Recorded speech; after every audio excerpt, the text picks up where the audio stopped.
Hey, today I'm working with a problematic Code 80 Atlas turnout. I'm going to tear it out of my layout and replace it with a Peco number 6. Work coming up real quick. Stick around. Hey, happy fall, y'all, and welcome to the Denver and Rio Grande Western Iron Horse Route. Stick around for today's video, which is coming up next. Hey everybody, this is Brian with the Denver and Rio Grande Western Iron Horse Route, the channel that documents the development and progression of my N-scale model railroad layout. At the end, if you like the video, please subscribe and click the bell icon so you can be alerted to future uploads. Stick around at the end and see if it worked. Alright everybody, welcome to the layout, and if you've been following my channel, you know that I am doing a modular helix over here because my biggest problem on my layout was the helix right here, the old one.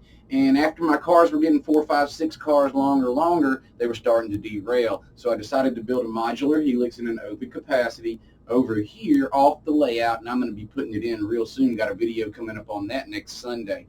But what I figured out is I knew that as soon as I get this helix in, assuming it works well, I had number 2 problem over here, an Atlas Code 80 turnout problem that was going to cause me issues as well. It was also going to prevent me from knowing if my helix truly worked or not because of the problems it creates. So what I did, I decided to go ahead and order another Peco right-hand turnout, a number 6. And what I've done is I'm showing the work right now. I'm actually putting in some more supports down there. One of the things I thought that I really was going to need to do is make sure that it had a real good base and bed to lay on, because it did not previously.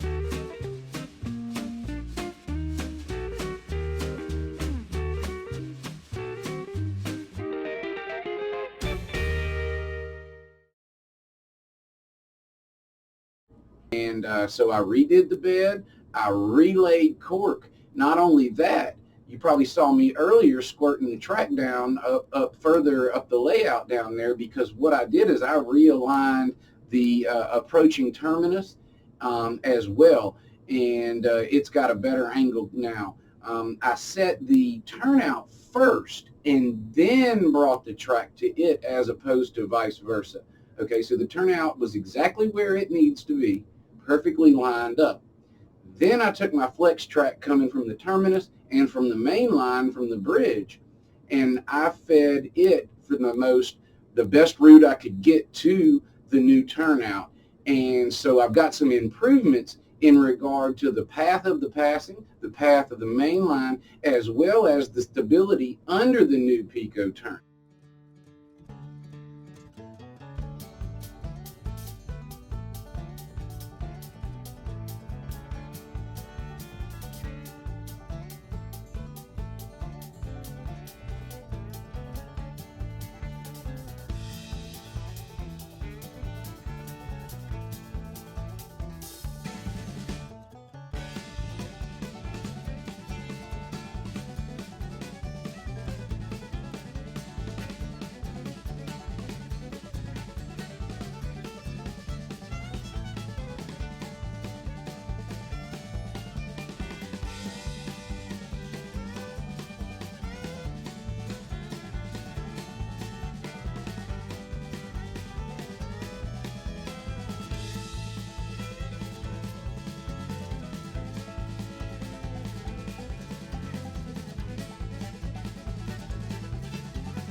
Trains run through those Pecos like hot butter, guys. If you're new and you're buying turnouts, I suggest Peco. They work great for me.